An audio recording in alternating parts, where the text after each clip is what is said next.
के सबको जय मसीह। क्लास 34 और 4-5 क्लास ही हैं, हम ख़त्म करेंगे जल्दी। और हम चोट के बारे में देख रहे थे ना, चोट और अनफॉरगिवनेस, नामाफी पर प्रार्थना करेंगे आज का क्लास के लिए। परमेश्वर धन्यवाद करते हैं जो इलेक्शन रिजल्ट और काउंटिंग चल रहा है और आपका कार्य लोगों का प्रार्थना का असर दिख रहा है। धन्यवाद करते हैं कितना बड़ा युद्ध हुआ है परमेश्वर। हम प्रार्थना करते हैं हमारे देश में कि यीशु समाचार प्रचार होने के लिए कोई रुकावट ना आए, एक आज़ादी रहे परमेश्वर, लोगों के बीच में प्रेम और एकतापन रहे। कार्य आप लेके आए, बदलाव आप लेके आए परमेश्वर। वचन लोगों के पास आसान से पहुंचने का मौका बनाइए और ये क्लास को आशीष करिए परमेश्वर। इस मुख्य चीज़ के बारे में पढ़ने वाले हैं, हमसे बात करिए, उन्नति दीजिए परमेश्वर, एडिफाई करिए, प्रोत्साहित करिए। हम ये याद रखते हैं कि आप हमसे प्रेम करते हो, हमें जो भी ज़रूरत है आप जानते हो और देते हो परमेश्वर। कुछ कष्ट है जो कुछ समय के लिए है, हमारा अच्छे के लिए, हम आपके जैसे होने के लिए परमेश्वर। तो वचन के लिए धन्यवाद, यीशु के नाम से प्रार्थना करते हैं, आमीन। हमने चोट के बारे में देखे और हम कल कहाँ पे हमने खत्म किया, एक कड़वाहट का जड़ एक वचन उसके बारे में पढ़ लेंगे, इब्रानियों 12 में।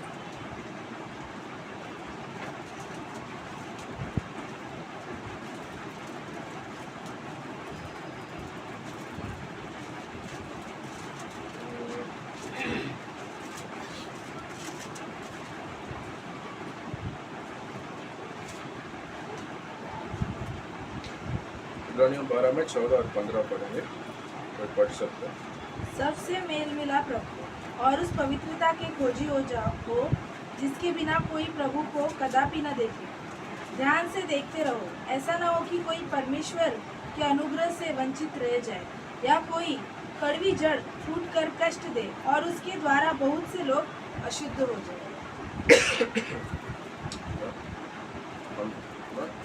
हम लोगों के बीच में, लोगों के साथ क्या हम किसके पीछे जाना है? मेल मिलाप करने के पीछे। और रोमियो में भी हमने कल वचन देखे थे, रोमियो 12 में एक वचन ये है जो मतलब जितना हो सके आप लोगों के साथ आप समाधान में रहो, उसके बारे में आज भी देखेंगे। तो और ये 15 में क्या देख रहे हैं कि कड़वाहट का जड़ के बारे में देख रहे हैं। वो क्या करेगा? काफ़ी लोग का अशुद्ध कर सकता है।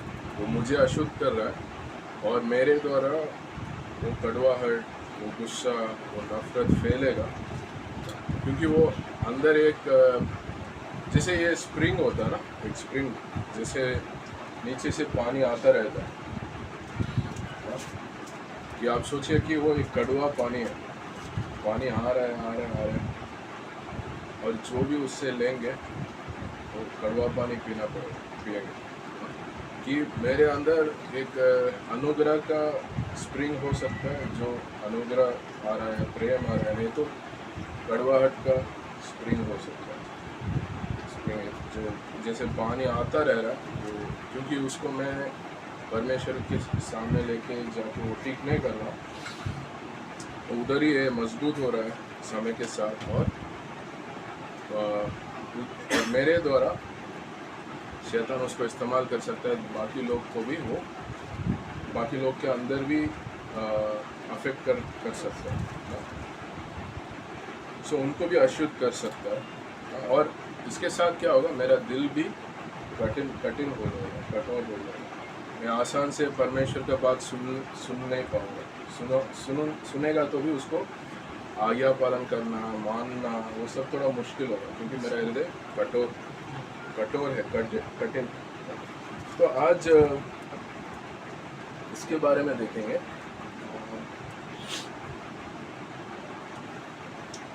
मेल मिलाप के बारे में।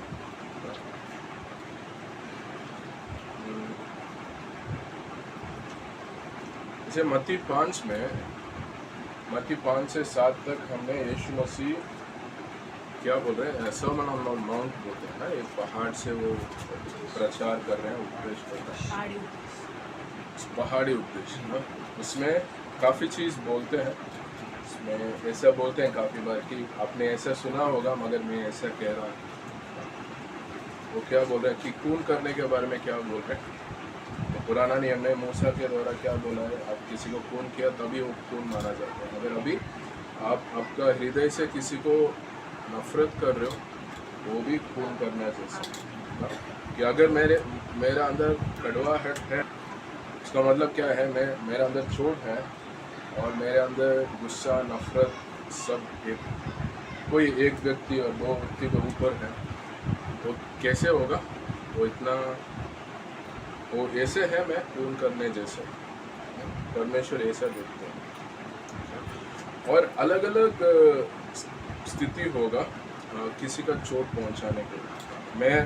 मेरे अंदर चोट आ सकता है, मुझे नहीं तो मैं किसी को चोट पहुंचा सकता है ना। मगर क्या क्या स्थिति में ये हो सकता है, 4-5 देखेंगे।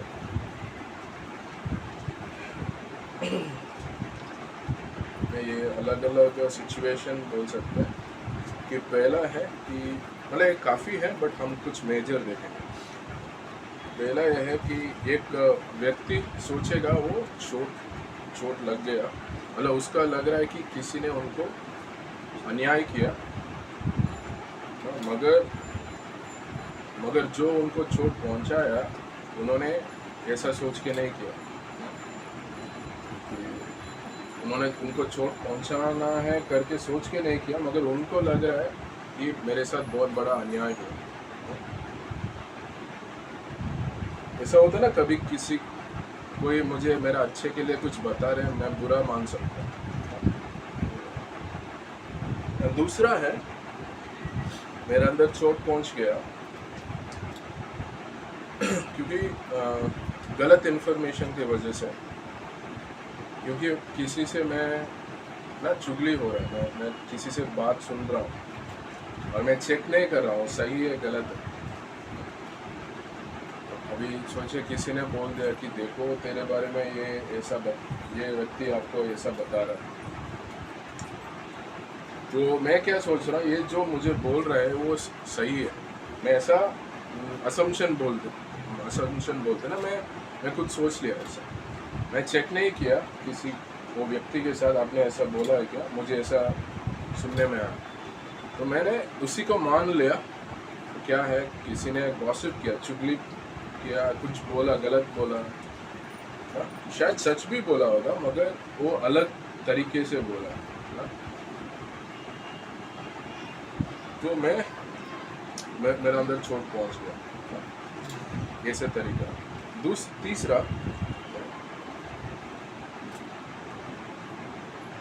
तीसरा ये है, मतलब खबर सही है मगर उनका प्रेरणा गलत था।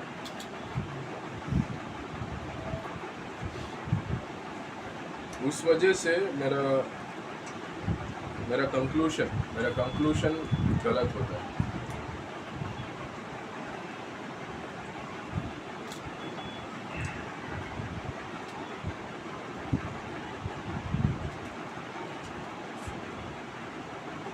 और चौथा,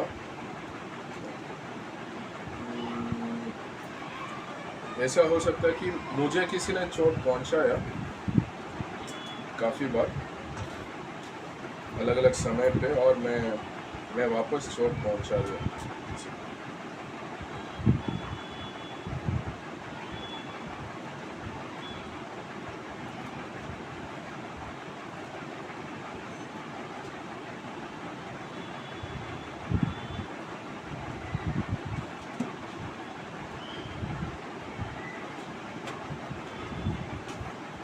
तो तो हम इसके बारे में देखेंगे, मतलब ये सिर्फ कुछ एग्जांपल्स है कैसे कैसे लोगों के बीच में जैसे मिसअंडरस्टैंडिंग बोलते हैं, अलग अलग समझ नहीं तो अलग अलग चोट कैसे पहुंच रहा है। तो अभी दो केसेस हैं, जैसे ये केस 1 है, केस 2 है ना। पहला ये है, मेरे वजह से किसी को चोट पहुंच गया तो उसको कैसे मैं ठीक कर सकता हूँ। तो क्या है, मैं क्या बोल रहा हूँ कि मेरे वजह से जिसको चोट पहुंचा उसको जाके मैं कैसे माफ़ी पूछ सकता हूँ, वो पहला, उसके बारे में देखता हूँ। मेरे वजह से कोई व्यक्ति का चोट पहुंच गया, उसको कैसे मैं जाके मेल मिलाप कर सकता हूँ, माफ़ी पूछ सकता हूँ।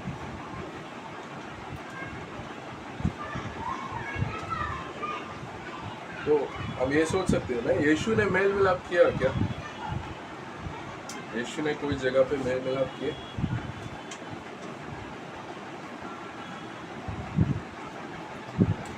उनका डिसिपल्स के साथ किया ना, उनका गलती नहीं था, यीशु का गलती नहीं था, उनका चेले लोग का गलती था, और यीशु उनके पास जाके मेल मिलाप किया। यूहन्ना 21 में हम देख सकते हैं, मेनली पतरस है, फिर पतरस के पीछे और भी चेले लोग, उन्होंने मेल मिलाप किया।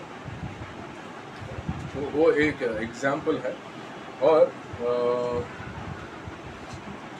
तो जब किसी को हमें ऐसे लग रहा है ओके, किसी व्यक्ति का चोट पहुंचा दिया, कैसे पता चलता है हमें किसी व्यक्ति का चोट पहुंचा दिया हमें?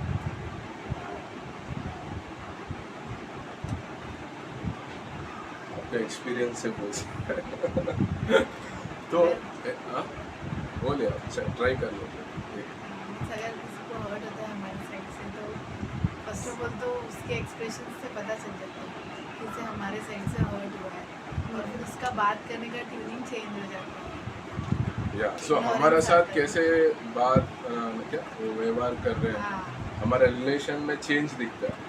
पहले अच्छा बात कर रहे थे, आजकल अच्छा बात नहीं कर रहे, मिलते नहीं है, स्माइल नहीं करते हैं, फ़ोन नहीं करते हैं, जो भी है ना। एक रिलेशनशिप में अलग हो गया, रिलेशन में शायद हाँ दरार, डिस्टेंस, ओके डिस्टेंस, दूर हो गए ना। और दूसरा ये भी हो सकता है, कोई आके आपको बोल सकते हैं खुद, आप सोचे नहीं ये आपको लगेगा कि उनके साथ अच्छा रिश्ता है, वो एक दिन आके आपसे बात करने के लिए आ रहे हैं और उनका मन के बात आपको बोल सकता है, गुस्से से भी बोल सकते हैं, रोक के बोल सकते हैं, अलग अलग तरीके से, तो हमें पता चलता है। तो अभी हम क्या कर सकते हैं वो समय पर?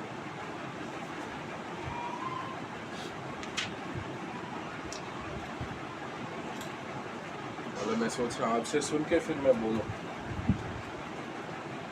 अगर आपके पास आके कोई व्यक्ति बोल रहा है, बहुत गुस्से में है और बहुत चीज़ बोल रहा है, आपने ऐसा किया, आपके ऊपर आरोप लगा रहा है, 10 मिनट बात कर रहे हैं, 10 मिनट पूरा आरोप के ऊपर आरोप लगा रहे हैं, तो आपका क्या रिएक्शन होगा?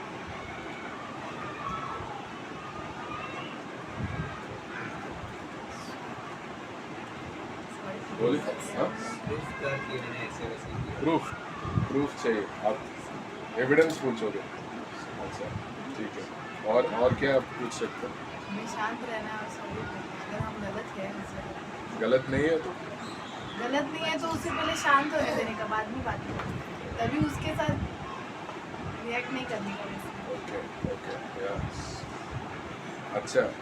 तो तो पास्टर शाला ने एक बार बोले थे ना, उन्होंने बीच में क्लास के बीच में एक बार बोले थे कि मेरे सामने आके काफ़ी लोग अलग अलग समय पे आके अचानक बहुत गुस्से से मन से उनका आता है, आपने ऐसा कर दिया, मुझे ये नहीं किया, ये मौका नहीं दिया, आपके अंदर ये है वो है ना, कोई भी गलत समझ होगा ना। पहला चीज़ उन्होंने बोले हम पूरा सुनना है, मैं बीच में बात करके कट नहीं करना, कि उनको पता चला है कि हाँ मेरे बात वो पूरा सुन रहे, मतलब मुझे वैल्यू दे रहे, मेरे बात को वैल्यू दे रहे। अगर वो कुछ चीज़ लेके आ रहे हैं और उसको भी मैं आधा सुन के मैं बीच में कुछ और बात करूँगा तो क्या लगेगा, और बुरा लगेगा कि उनको मैं कुछ लेके आ रहा हूँ, बात कर रहा हूँ, जैसे भी वो गुस्से में भी आ रहे हैं, तो उनके ऐसे लगेगा मैं जो बोलने वाला था कुछ भी सुना ही नहीं दिया, उन्होंने पूरा सुना नहीं और वो कुछ बोलने लगे, मतलब मेरा बात का उन्होंने समय नहीं दिया, वैल्यू नहीं दिया। उन्होंने क्या बोल रहे कि पूरा सुनो ना, पूरा सुनो जो भी वो बोलना है, कि वो सही है गलत है कोई बात नहीं, अब सुनो वो। और अभी ये जो लेसन लिखा है ये एक बुक से है ना, उन्होंने क्या बोल रहे हैं वो फिर वो शान से समझाएंगे, तो अगर उन्होंने बोल रहे हैं वो सही है वो भी अग्री करेंगे, सहमत होंगे और सॉरी बोलेंगे, और अगर सही नहीं है उनको वो भी प्यार से समझाएंगे, मैं इसीलिए ऐसा किया है, ऐसा जो भी है समझाएंगे और उनको बताएंगे ना। मगर मुख्य चीज़ क्या है कि ये मेल मिलाप करना ना, उनको तो मेल मिलाप करने में ये बहुत मुख्य है, जैसे धीरज रखना ना, प्रेम से संभालना ना, प्रेम और नम्रता से संभालना। और पास्टर शालर एक और चीज़ बोलते हैं, उन्होंने ये बोला जो ये लेसन में नहीं है ना, उन्होंने ये बोला मैं क्या कर सकता हूँ इसको चेंज करने के ना। उन्होंने काफ़ी समय ऐसा बातें सुने, शान से सुने, फिर उन्होंने उनका एक सवाल था, ठीक है मैं सुना आपने जो भी बोला, इसको बदलने के लिए आपको जो सोच आ रहा है इसको बदलने के लिए मैं क्या कर सकता हूँ, वैसे बातचीत वो लेके जाते। एक अच्छा सलाह है, अगर मैं बीच में रुकाऊंगा, सवाल पूछूंगा, अगर बोलेगा तो ये सही है, मतलब न्याय के हिसाब से क्या प्रूफ है, किसी और को पता है पहले क्या होगा, मैं पूछ सकता हूँ, मगर क्या होगा उनको वो और बढ़ा सकते हैं उनको, तो वो मेल मिलाप के तरफ ज़्यादा शायद नहीं जाए। तो नम्रता, तो जब हमारा पास कोई कुछ आरोप लेके आ रहे हैं, ये अच्छी बात है, वो कोई 10 लोग के पीछे नहीं गया, मेरे पास ही आके बोल रहा ना, किसी 10-15 लोग के जाके बात नहीं किया, तो और मेरे पास बोल रहा है और मैं प्रेम से और नम्रता से उसको हैंडल कर सकता हूँ, उनको समझा सकता हूँ। अगर मैं गलत है, काफ़ी बार ऐसा भी हो सकता है उन्होंने जो बोल रहे हैं सच है और परमेश्वर दिखा रहा है कि मैं उसको चेंज करना है, तो मैं माफ़ी पूछ सकता हूँ। सो जब नम्रता होगा, प्रेम होगा, तभी मैं माफ़ी पूछ सकता हूँ।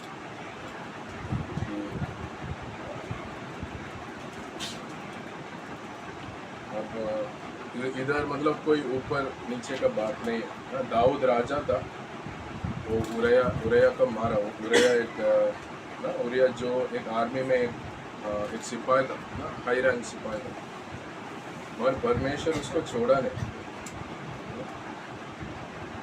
दाऊद आत्मिक रीति से भी और संसारिक रीति से भी वो ऊंचा है, मगर परमेश्वर उसको पश्चाताप करना पड़ा था, माफ़ी उसको उसका गलती को रियलाइज़ करके माफ़ी पूछना पड़ा। तो ये दिखाता है हम परमेश्वर के साथ सही संबंध में है, रिश्ता में है, जब हम नम्र हैं, प्रेम में हैं, हम जब हमें गलती दिखेगा हम माफ़ी पूछते हैं, क्योंकि जब माफ़ी पूछते हैं उधर ही ज़्यादातर बात खत्म हो जाएगा। वो फिर वो कड़वाहट का जग ले लिया, उड़ गया ना, क्या उकड़ गया जो, ठीक है। ये एक है ना, इसका हम वचन भी देखेंगे, बताते हैं।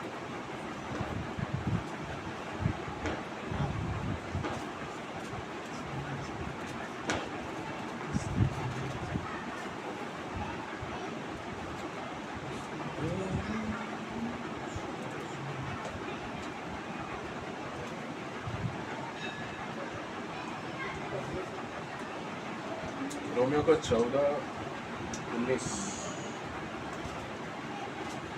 इसलिए हम उन बातों में लगे रहें जिसमें मेल मिलाप और एक दूसरे का सुधार। और एक और वचन पढ़ेंगे 12-18 जो ये कल भी पढ़ा।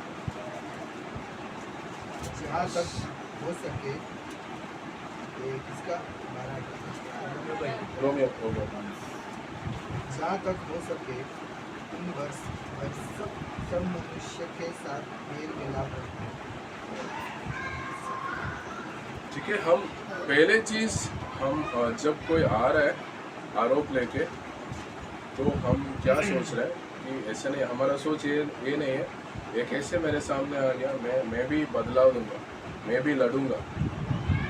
ऐसा नहीं कि ठीक है उनको चोट पहुंच गया, मैं देखता हूँ किस वजह से है, वो ठीक कर सकते हैं। मैं तो सही में मेरा अंदर मैं गलती किया क्या, और वो उसमें प्रेम और नम्रता होना चाहिए, नहीं तो वो और आगे बढ़ेगा और बड़ा होगा। अभी केस 2 में जाए कि किसके वजह से मेरे अंदर चोट पहुंच गया, किसी ने मुझे चोट दे दिया, मैं उनके पास कैसे जा सकता हूँ। इसलिए हम जा रहे हैं मेल मिलाप करने के लिए, लड़ने के लिए नहीं जा रहे। नहीं तो ऐसा नहीं, इसीलिए नहीं जा रहे भाई तुमने देखो क्या क्या गलती किया, तुम्हें दिखाता हूँ, इसके लिए नहीं जा रहे। क्योंकि मैं प्रेम करता हूँ भाई को, बहन को, उनको सही रास्ते में लेके आने के लिए, नहीं तो क्लैरिफाई करने के लिए भी। कभी कभी ऐसा होता है मुझे गलत समझ हो गया कि इस वजह से ऐसा किया, मैं जब बात करता हूँ क्लियर भी होता है। तो कैसे हम किसी के पास जाके कैसे हम किसी के साथ जाके हम बातचीत करना है, हैंडल करना है जब किसी ने मुझे चोट पहुंचा दी। तो अभी मत्ती 18 में देखेंगे, ये पहले हमने बात किए हैं मगर ये इस बार थोड़ा और मत्ती 18 का 15 वचन पढ़िए। यदि तेरा भाई तेरे विरुद्ध अपराध करे तो जा और अकेले में बातचीत करके उसे समझा। यदि वह तेरी सुने तो तूने अपने भाई को पा लिया ना। तो मकसद क्या है, भाई को पाना है। ऐसा नहीं ये मुझे चोट पहुंचा दिया कि हमारा फ्रेंडशिप ग्रुप से इसको निकालना है।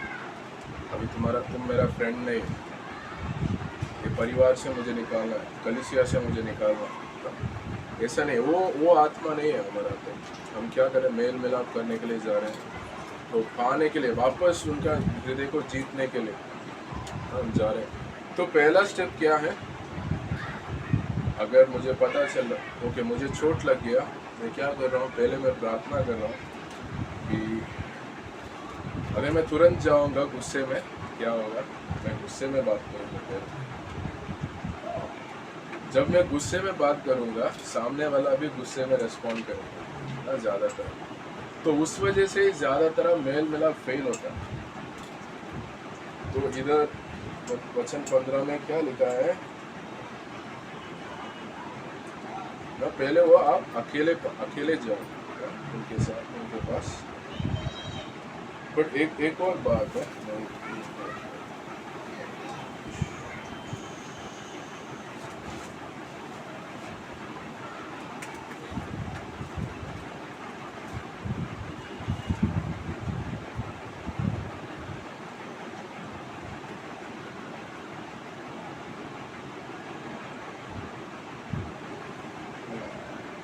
तो ये गलातियों को 6:1 पढ़ेंगे। हे भाइयों, यदि कोई मनुष्य किसी अपराध में पकड़ा भी जाए तो तुम जो आत्मिक हो नम्रता के साथ ऐसे को संभालो और अपनी भी चौकसी रखो कि तुम भी परीक्षा में हो। ये सिचुएशन अलग है, मगर ये आत्मा का बात कर रहा हूँ कि क्या आत्मा से जाना है, नम्रता के साथ जाना है। अगर मुझे चोट पहुंच गया और तुरंत मैं क्या कर रहा हूँ, मेरे मन में गरम है गुस्सा, और फिर उसके साथ मैं जाऊँगा तो मैं ऐसा बात बोल सकता हूँ, ऐसा मेरा आपका वो एटीट्यूड ऐसा हो सकता है जो सामने वाला को भी और बुरा लगेगा, और वो भी मतलब वो मेल मिलाप होने का कठिन हो सकता है। मैं पहले परमेश्वर को प्रार्थना करूँगा, परमेश्वर मुझे अभी नम्रता का, प्रेम का हृदय दो, ताकि मैं जब जाऊँगा ये भाई से बात करने के लिए चोट के बारे में, मैं गुस्सा से नहीं जाना, नम्रता से जाना और मेल मिलाप करने का मकसद के साथ जाना, और उनको भी समझने के लिए और हमारे बीच में जो भी ये स्थिति है उसको और बदलने के लिए आप मदद करेंगे। तो ये काफ़ी फ़र्क पड़ता है। अगर मैं बदला लेना है, ये तो गुस्से में उनको भी मैं चोट पहुंचाऊंगा, ऐसा सोच के जाऊंगा, मेल मिलाप नहीं होने वाला और प्रॉब्लम बढ़ेगा। अभी हमने गलती की, हमने पाप किए। यीशु मसीह ये नहीं पूछा कि क्यों पाप किए, उनको मालूम है हमारे अंदर पाप का स्वभाव है। उन्होंने क्या किया? सल्यूशन किया। पूछना आसान है, तुम लोग क्यों पाप करते हो, पाप कम करो। और उन्होंने बोला मैं तेरा पाप को ले लिया, तुम मेरे जैसे हो, वो बोल रहे सच्चाई बोल रहे, मगर वो हमें निंदा नहीं करना, कंडम नहीं करना। तो क्योंकि वो वैसे आत्मा है कि एक कैसे, अगर हमारे अंदर घमंड होगा, मैं नम्रता के साथ मेल मिलाप करना मुश्किल होगा। तो जब मैं अगर गुस्सा में जाऊंगा, लड़ाई करने के लिए जाऊंगा, वो भी दिखाता है मेरे अंदर घमंड है कि परमेश्वर के प्रीति का आत्मा उस समय में वो स्थिति में नहीं है।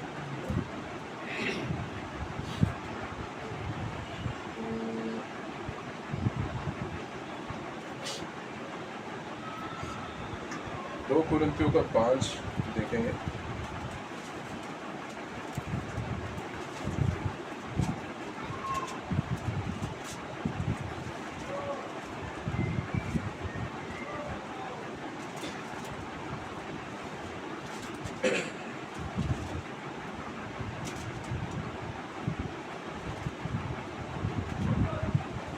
अठारह से 20। ये सब बातें परमेश्वर की ओर से है, जिसने मसीह के द्वारा अपने साथ हमारा मेल मिलाप कर दिया और मेल मिलाप की सेवा हमें सौंप दी है। अर्थात परमेश्वर ने मसीह में होकर अपने साथ संसार का मेल मिलाप कर लिया और उनके अपराधों का दोष उन पर नहीं लगाया, और उसने मेल मिलाप का वचन हमें सौंप दिया। इसीलिए हम मसीह के राजदूत है। मानो परमेश्वर हमारे द्वारा विनती कर रहा है, हम मसीह की ओर से निवेदन करते हैं कि परमेश्वर के साथ मेल मिलाप कर लो। तो मुख्य बात और सिद्धांत ये वचन में क्या है? पिता परमेश्वर मसीह के द्वारा हमें मेल मिलाप किया। पाप की वजह से हम दूर थे, हमारा रिश्ता अलग था, टूटा हुआ था। मसीह के द्वारा हमें मेल मिलाप किया पूरा दुनिया को। तो वही प्रिंसिपल हम हमारे जीवन में लागू कर सकते हैं। किसी ने हमें चोट पहुंचाया, मैं कैसे मेल मिलाप करें, उसके बारे में मैं सोच सकता हूँ कि नहीं, बदला नहीं, लड़ाई नहीं, गुस्सा नहीं, क्योंकि ये क्या है, ये परमेश्वर का देह है, परिवार है उसमें, और मेरा भाई है, मेरा बहन है।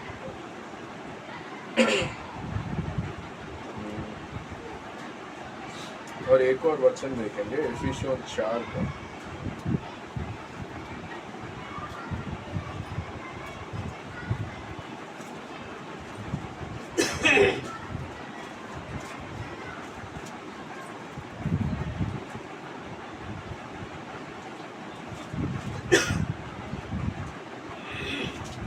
इफिसियों 4 में 2 और 3 पढ़ेंगे।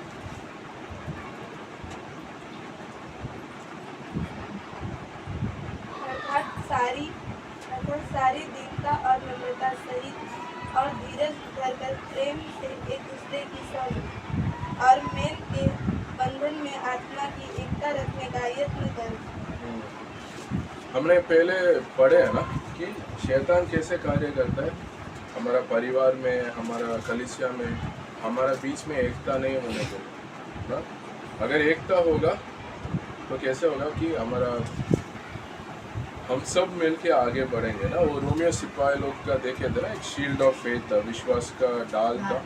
सब लोग एकता पे रहेंगे तो जलते हुए तीर किसी के ऊपर भी नहीं आएगा, पूरा सुरक्षित होंगे और प्रभु का कार्य सबसे आगे बढ़ेगा, कलीसिया बहुत अच्छा इस्तेमाल होगा। तो ना होने के लिए शैतान क्या करेगा, लोगों के बीच में लड़ाई झगड़ा, गुस्सा, मिसअंडरस्टैंडिंग सब लेके आता है। तो इसमें क्या देख रहे हैं कि दीनता, नम्रता, धीरज के साथ हम एक दूसरे का जेलना हाँ, एक ही बात है ना। हाँ। किससे हम जेलते हैं, क्यों जेलना है? मैं ओमकार भाई को जेलना है, रोहन मुझे जेलना है ना? क्योंकि मैं भी आदम से आया हूँ, मेरे अंदर पाप का स्वभाव अभी भी है। मैं अभी भी किसी को चोट पहुंचा सकता हूँ, कोई कष्ट दे सकता हूँ, बिना पता अनजान में भी नहीं तो जानबूझ के भी कर सकता हूँ। और क्योंकि अगर वो झेलेगा नहीं, और हमें पता है अलग अलग कमज़ोर एरियाज़ भी है हमारा, कोई ज़्यादा बात करेगा, कोई ज़्यादा कुछ भी बोल सकता है ना, कि उनका कंट्रोल नहीं है क्या बात करना है, कैसे बात करना है, वो एक वीक एरिया हो सकता है ना। उस वजह से कोई अलग समझ होके उसको प्रॉब्लम क्रिएट कर सकता है ना, कोई भी अलग अलग ना। तो ये हम क्या कर रहे हैं कि हम जब कुछ इश्यू होता है हम प्रेम से उसको ठीक कर सकते हैं, समझा सकते हैं और उनको झेल सकते हैं, ताकि वो चोट नहीं आने दे रहे, उस जगह पे प्रेम डाल दो। ठीक है भाई, तुम कुछ गलत किया मगर उसको मेरे हृदय में आने नहीं दे रहा हूँ मैं उसके जगह पे प्रेम डाल दिया और उनको मैं समझा दिया, माफ़ कर दिया। किसके लिए? ताकि एकतापन को मैं रखने के लिए, क्योंकि एकतापन रखने के लिए कार्य करना पड़ता है। मतलब जैसे आपका किसी के साथ रिश्ता है, माँ बाप का, माँ और बेटा का रिश्ता, माँ और बाप के बीच में रिश्ता, जो भी रिश्ता है आपका, वो ध्यान देना पड़ता है, समय देना पड़ता है, कार्य करना पड़ता है उसमें। जैसे इन्वेस्टिंग बोलते हैं, इन्वेस्टिंग टाइम और एफर्ट। ये तो क्या होगा, जैसे आप प्लांट है, उसको पानी देना है, कुछ फर्टिलाइज़र देना है अच्छा आने के लिए, पानी रोज़ नहीं दोगे तो कमज़ोर हो जाएगा, उससे फल शायद नहीं निकलेगा। ऐसे ही हमारा रिश्ता को भी हम समय देना है, अच्छा बातचीत, कम्युनिकेशन होना है, एक करेक्शन होना है। और ऐसे ही हमारा कलीसिया में लोगों के साथ रिश्ता, परिवार में लोगों के साथ रिश्ता में कुछ कष्ट आए उसको झेलना है प्रेम के द्वारा, ताकि हम एकतापन रख सकते हैं। एकतापन बहुत मुख्य है परिवार में भी, कलीसिया में भी, क्योंकि शैतान उसके ऊपर हमला करना चाहता है। तो उसमें क्या होता है कि अगर मैं किसी को चोट पहुंचा दिया, मैं उसके पास जाके मैं माफ़ी पूछ सकता हूँ, नहीं तो वो गुस्से से भी आएगा। अगर वो आत्मिक होगा, वो प्रेम से आके मुझे समझा सकता है।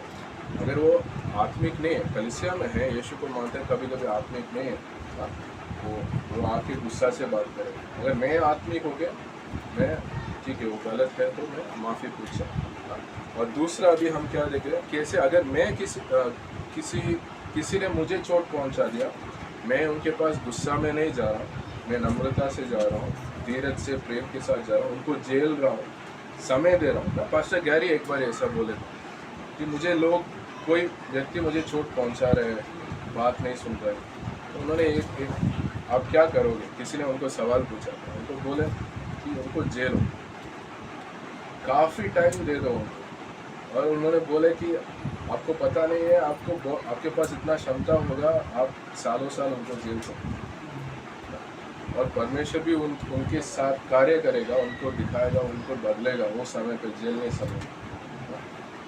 तो हमने कल भी ये भी बात किया, हम परमेश्वर के ऊपर विश्वास कर रहे हैं ताकि हम उनको प्रेम बीज बोझ रहे हैं और मतलब हम अच्छा करते रह रहे हैं प्रेम के द्वारा, और परमेश्वर के ऊपर विश्वास रखें ताकि वो परमेश्वर का चरित्र के हिसाब से वो बदलेंगे। अभी मत्ती 18 में आगे बढ़ेंगे।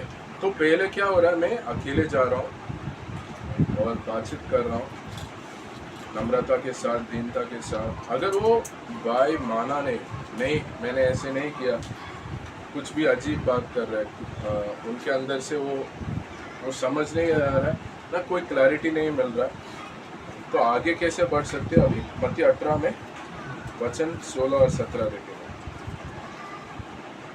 यदि वह न सुने तो एक या दो जन को अपने साथ और ले जाए, कि हर एक बात 2 या 3 गवाहों के मुंह से निश्चित की जाए।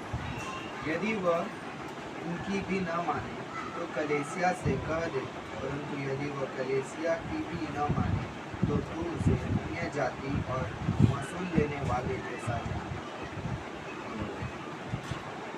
तो ये वचन में क्या बोल रहे हैं, अभी मैंने अकेले गया, बात किया नम्रता से, प्रेम से, मगर वो नहीं माना और वापस ऐसे कर रहे हैं, तो मैं क्या करूँगा। 2-3 भाई लोग जो कलीसिया में है, जो ये चीज़ के बारे में जानते हैं, उनके पास कुछ डिटेल्स है, उनको लेके जा रहा हूँ, मैं बात कर रहा हूँ, और काफ़ी बार इसमें भी ठीक हो सकता है क्योंकि वो जो 2-3 भाई आ रहे हैं वो भी समझा सकते हैं। अगर ये अभी भी नहीं माना, मैं मतलब इधर जो कलीसिया लिखा है, ये कलीसिया का लीडरशिप के बारे में बोल रहा है कि मैं अभी लीडरशिप के बारे में, जैसे पासवान है और एल्डर्स है, तो अगुए लोग के पास मैं लेके जाऊँगा, ये भाई लोग के साथ, विटनेसेस के साथ, तो वो निर्णय लेंगे। अगर वो तभी भी नहीं मान रहा है, तो क्या लिखा है, अब मतलब उनके साथ आप संगति मत रखो, उनको वो बाइबल बता रहे हैं, उनसे आप दूर हो जाना, ताकि वो आपके लिए सही है, आपके लिए अच्छा है। उनके साथ संगति मत रखो, क्योंकि वो सच्चाई को नहीं मान रहे, उनके अंदर मेल मिलाप करने का कोई सोच और आत्मा नहीं है, जो परमेश्वर से नहीं है। ठीक है, तो और एक और बात है इसमें, रोमियो का 12-18 में हमने देखे मेल मिलाप करने के बारे में और समाधान रखने के बारे में, उसमें एक और बार वो वचन पढ़ेंगे, रोमियो 12-18।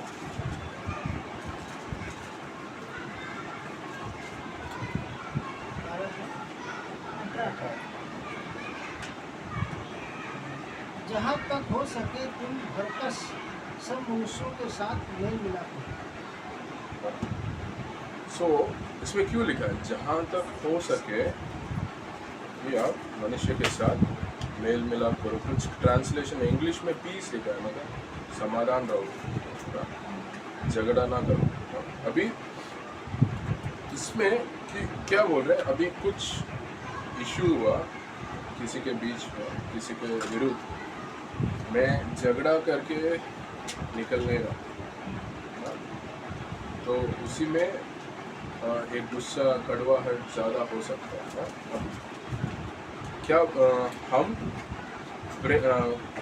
प्रार्थना करना है, प्रार्थना में लड़ना है कि परमेश्वर हम दोनों के बीच में आप समाधान लेके आए ना। ये मैं जाने से पहले कर रहा हूँ ना, उनसे मिलने से पहले कर रहा हूँ, ताकि क्योंकि हम नेचुरली क्या होगा, एक लड़ाई का सोच हो सकता है, तो उसमें प्रार्थना में रख रहा हूँ ताकि मेरे अंदर भी दीनता और नम्रता हो, प्रेम हो, उसके साथ मैं जा रहा हूँ, मेल मिलाप करने का मकसद है।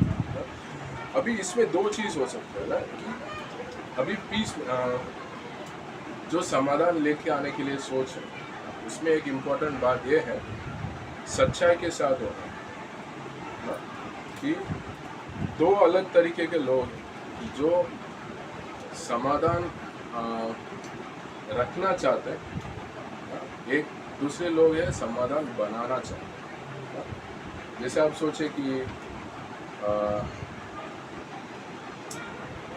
काफ़ी लोग अवॉइड करते हैं, सिचुएशन को अवॉइड करते हैं, हमें झगड़ा क्यों चाहिए, या कन्फ्रंटेशन बोलते हैं। जैसे कोई गलत कर रहा है, कोई गलत चल रहा है और मैं बिना देख के जैसे मैं जा रहा हूँ, मैं क्या सोच रहा हूँ, इसके साथ मैं बात करूँगा, लड़ाई होगा, मुझे नहीं करना, जो मुझे समाधान चाहिए, तो गलती को भी छोड़ के मैं जा रहा हूँ। नहीं तो मैं सच्चाई को मैं कॉम्प्रोमाइज़ कर लूँ। कॉम्प्रोमाइज़ का क्या शब्द बोल सकते हैं? कॉम्प्रोमाइज़, समझौता।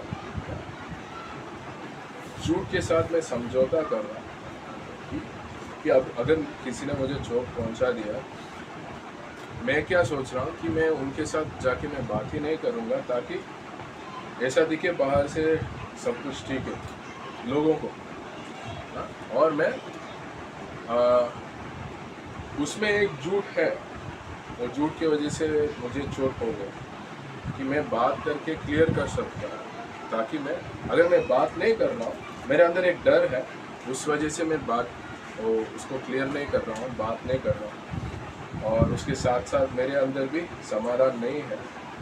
मैं बाहर रूप से मैं समाधान दिखाने के लिए उसको डील नहीं करना चाहता, ना?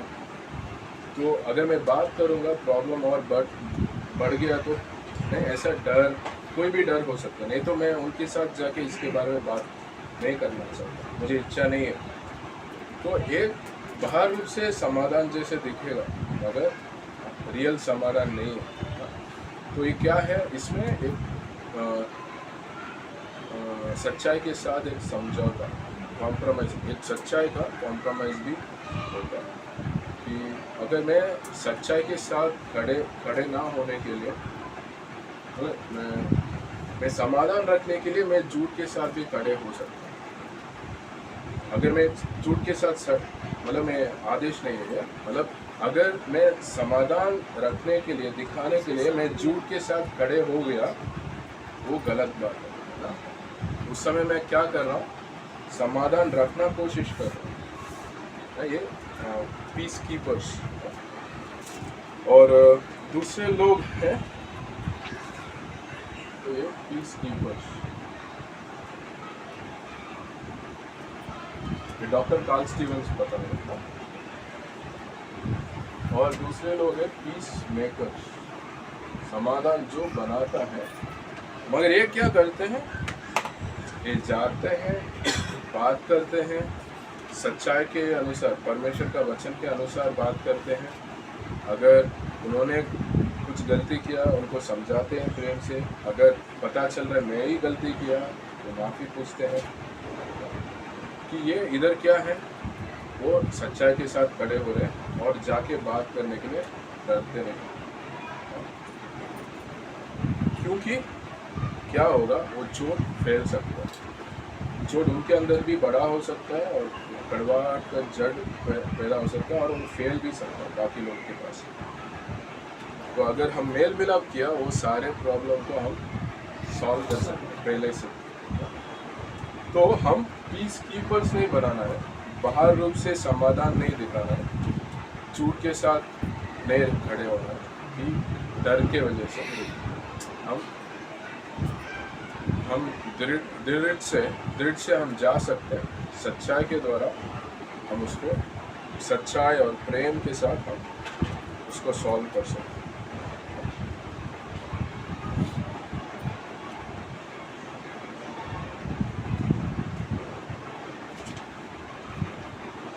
ठीक है, एक और मुख्य बात हम सीखने वाले हैं इसमें।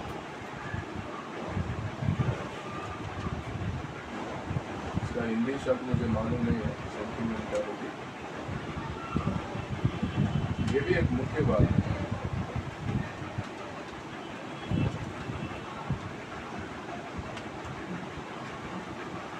आप सेंटिमेंट बोल सकते हो, सॉफ्ट कॉर्नर बोल सकते हो, अच्छा रिश्ता सच्चाई के बाहर ऐसा बोल सकते हो। हमारा रिश्ते में किसी के साथ हम नहीं, कलिसिया में तो हमारा संसारिक जीवन में भी अलग अलग रिश्ता है। तो ये क्यों हम पढ़ रहे हैं, क्योंकि हमारा हमारा हमारा निर्णय और हमारा सही निर्णय और सही रिश्ता परमेश्वर के साथ रखने के लिए होता है। सो डॉक्टर कार्ल स्टीवंस क्या बोल रहे हैं, हमारा काफ़ी रिश्ते में ये चीज़ हो सकता है सेंटिमेंटल, कि ये मेरा गांव वाला है, ये मेरा क्या बोल सकते हैं, मेरा बॉस का लड़का है ना, मतलब जिसे आज बोलते हैं ना कि इनका क्यों मौका मिला, क्योंकि इनके पास कोई बड़ा रिश्ता है, बड़ा लोग पीछे हैं, उनका मौका जल्दी मिल गया। तो कुछ रिकमेंडेशन है सेंटिमेंटलिटी, और रिलेशनशिप में भी हो सकता है। मगर ये मसीह का प्रेम नहीं तो सच्चाई वो नहीं है मेरा रिश्ता का मूल्य, कि हमारा रिश्ता का मूल्य क्या है, मैं क्यों इधर आ रहा हूँ, क्योंकि मैं भी मसीह को जानता हूँ, विश्वास करता हूँ, आप लोग भी मसीह को जानते हो और विश्वास करते हैं, और हम मसीह का वचन के बारे में एक साथ मिलकर हम पकड़े। तो अगर मसीह का प्रेम और उनका वचन सच्चाई के अलावा कुछ और है मूल्य मेरा रिश्ता के लिए, वो क्या पैदा करेगा, सेंटिमेंटलिटी ना हम ना, ये वो एक सांसारिक रिश्ता जैसे होगा। उसमें क्या हो सकता, अगर ऐसा रिश्ता होगा, मैं उनके वो रिश्ता का जो निर्णय है, वो रिश्ता का द्वारा जो निर्णय आ रहा है, उसमें मेरा निर्णय सच्चाई के हिसाब से ना होने के लिए काफ़ी पॉसिबिलिटीज है। तो हम फिलिपियों 1 पढ़ेंगे 9 से 11।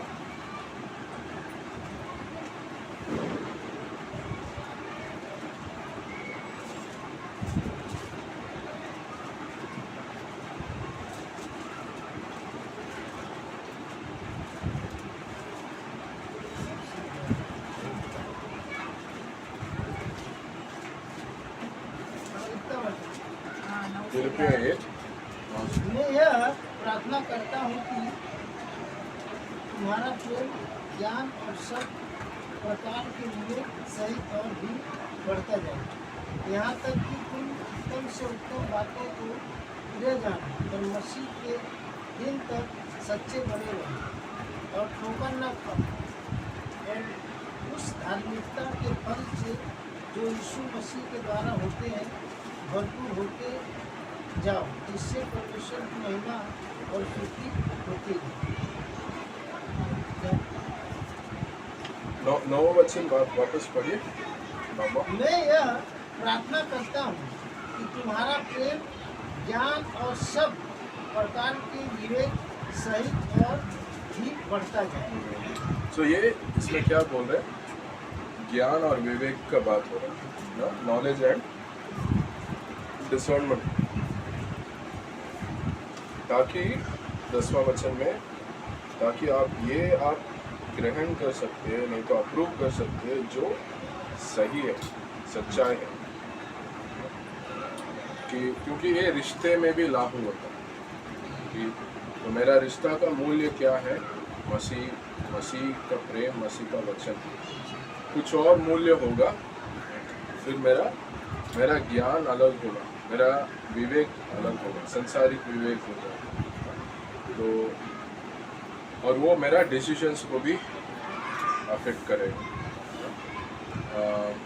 तो इसलिए मेरा रिश्ता में परमेश्वर का वचन मुझे ज्ञान देगा और परमेश्वर का वचन मुझे विवेक देगा, वो रिश्ते को सही रखने के लिए मुझे पहचानना है ये व्यक्ति के साथ मेरा रिश्ता का मूल्य क्या है, वो मसीह के द्वारा है, नहीं तो कुछ और है ना? हम संसार में जो लोग हैं उनके साथ मसीह के द्वारा मूल्य नहीं होता है, क्योंकि वो लोग मसीह को नहीं जानते हैं। हम इसलिए उनके साथ रिश्ता बनाते हैं, मगर उनको सुसमाचार बांटते हैं, मगर कलीसिया का नहीं तो विश्वासी लोग के बीच में बताते हैं। तो मेरा रिश्ता एक और विश्वासी के साथ किसके वजह से वो किसका क्या मूल्य के द्वारा ये रिश्ता चल रहा है? मसीह का प्रेम के वजह से चल रहा है, नहीं तो कुछ और चीज़ के वजह से चल रहा है। हम दोनों को एक चीज़ पसंद है, एक ही चीज़ करना पसंद है। मेरा हॉबी फोटोग्राफी है और उनका भी हॉबी फोटोग्राफी है, तो उस वजह से हम अच्छे दोस्त बन गए। तो ठीक है, आपके बीच में सिमिलरिटी होना गलत बात नहीं है, मगर पहला चीज़ क्या है हमारा रिश्ते के बीच में? मसीह है, फोटोग्राफी है। मैं जब उनसे समय बिता रहा हूँ, बात कर रहा हूँ, मैं कितना मसीह के बारे में बात कर रहा हूँ, कितना फोटोग्राफी के बारे में बात कर रहा हूँ। अगर 1 घंटा बात कर रहा हूँ, 50 मिनट में फोटोग्राफी के बारे में बात कर रहा हूँ, तो हमारा रिश्ता का मूल्य क्या है? तो वो हमारा समय जिसमें हम बिता रहे हैं उसमें पता चल जाएगा। तो कुछ लोग आके एक साथ दारू पी रहे हैं, उनका रिश्ता का मूल्य क्या है? दारू पीना है, एंजॉय करना, ना गलत मूल्य। वो कैसे वो समय को बिता रहे हैं उसमें पता चल रहा है। अगर मैं एक अगुवा हूँ, लीडर हूँ, सोचिए, और मेरा अगर ऐसा रिश्ता होगा जो मसीह का प्रेम के द्वारा नहीं है, मसीह का वचन के अनुसार नहीं है, मैं जो कलीसिया में रिश्ता रखता हूँ, मेरा निर्णय, मेरा डिसीजन सेंटिमेंटालिटी की वजह से हो सकता है। अगर मैं एक विश्वासी हूँ जो मेरा पास अलग अलग रिश्ता है कलीसिया में जो सेंटिमेंटालिटी की वजह से है, तो क्या होता है? वो गलती करेगा, मैं उसको प्रेम की वजह से नहीं छोड़ रहा हूँ, उसको छुपाने के लिए। ये तो मेरा निर्णय का सेंटिमेंटालिटी का इन्फ्लुएंस होगा, वचन का इन्फ्लुएंस नहीं होगा। मेरा हृदय जो बोल रहा है, हाँ, तो ज़्यादातर क्या होगा? ये भावनाएं का इन्फ्लुएंस होगा, मेरे इमोशंस का इन्फ्लुएंस होगा। मैं सच्चाई तो नहीं लेके आऊँगा आगे, मेरा भावनाओं को लेके आऊँगा। वो हमें चेक करना, क्योंकि हमारा साथ अगर परमेश्वर दाऊद के ऊपर, मूसा के ऊपर, कोई भी लीडर्स उनके चेले के ऊपर भावना के हिसाब से उनका रिश्ता होगा, वह होगा। नातान नहीं आया होगा दाऊद के सामने, वो मेरा विश्वास कर रहा है दाऊद, वो एक बार गलती की छोड़ दो, वो क्या हो गया? वो भावना के वजह से ऐसा बात और ऐसे निर्णय होगा ना। अगर हमारा रिश्ता का मूल्य अलग होगा, क्या होगा फिर? भावनाएं और ये सेंटिमेंटालिटी क्या होगा? उस वजह से हमारा व्यवहार और हमारा डिसीजंस होगा, वो हमारा आत्मिक जीवन को अफेक्ट करेगा। मैं परमेश्वर को एक अच्छा सेवक नहीं बन पाऊँ, क्योंकि ये सेंटिमेंटालिटी क्या करेगा? वो बीच में आएगा और शैतान उसको इस्तेमाल कर सकता है। यीशु मसीह यूहन्ना 14 में हम देखते हैं, यीशु मसीह सच्चाई और प्रेम के साथ आए। अगर सिर्फ प्रेम है, सच्चाई नहीं है रिश्ता में, तब सेंटिमेंटालिटी होगा। हमारा रिश्ता में सच्चाई क्या है? परमेश्वर का वचन सच्चाई है, वो हमारा रिश्ता में होना चाहिए, वो मूल्य होना चाहिए, वो प्रदान होना चाहिए।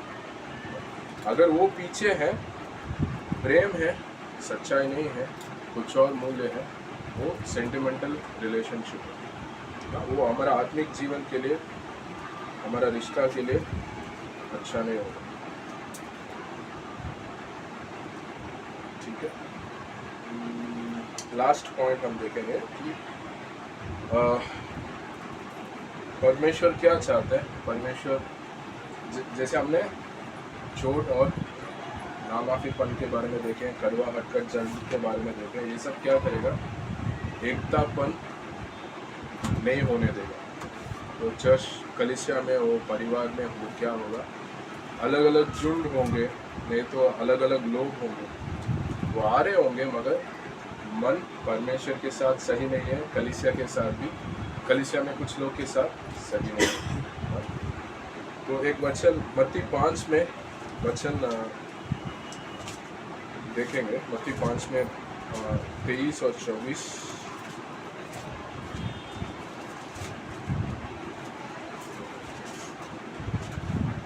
इसीलिए यदि तुम अपनी भेंट वेदी पर लाए और वहाँ तू स्मरण करे कि तेरे भाई के मन में तेरे लिए कुछ विरोध है, तो अपनी भेंट वही वेदी के सामने छोड़ दे और जाकर पहले अपने भाई से मेल मिलाप कर और तब आकर अपनी भेंट चढ़ा।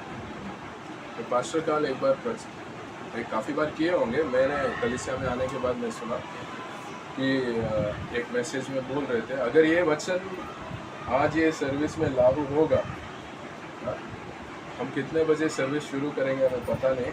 सब लोग एक दूसरे के पास जाके मेल मिलाप करने लगेंगे, समय लगेगा, मगर एक रिवाइवल होगा, एक स्पिरिचुअल रिवाइवल होगा कि वो बोले कि मेरे पास प्रचार करने का ये गिफ्ट है कि मैं उसको मैं रखता हूँ, मैं जिसके साथ मेरा संबंध ठीक नहीं है उनके पास जाके मैं मेल मिलाप करता हूँ।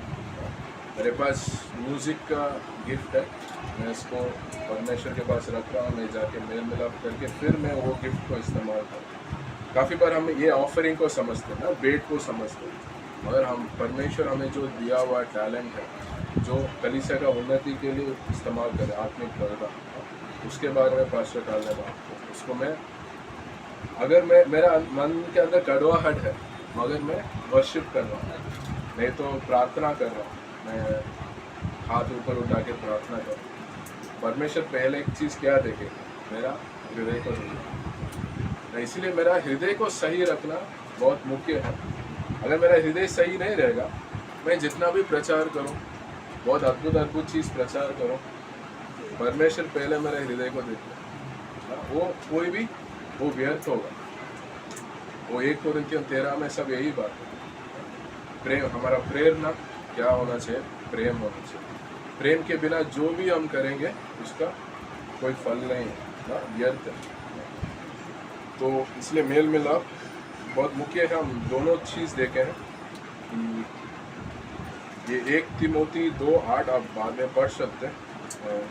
अगर हमारा मन में गुस्सा है, हमारा प्रार्थना भी परमेश्वर सुनने का मुश्किल होगा। परमेश्वर बोलेंगे पहले रिश्ता सही रखो मेरे साथ। अगर मैं किसी भाई बहन के साथ रिश्ता में सही नहीं है, वो परमेश्वर के साथ भी मेरे रिश्ता को ये करेगा, दूर लेके जा सकते हैं। ठीक है, इधर क्लास हम ख़त्म करेंगे और नेक्स्ट क्लास में एक और इम्पोर्टेंट सिद्धांत सीखेंगे।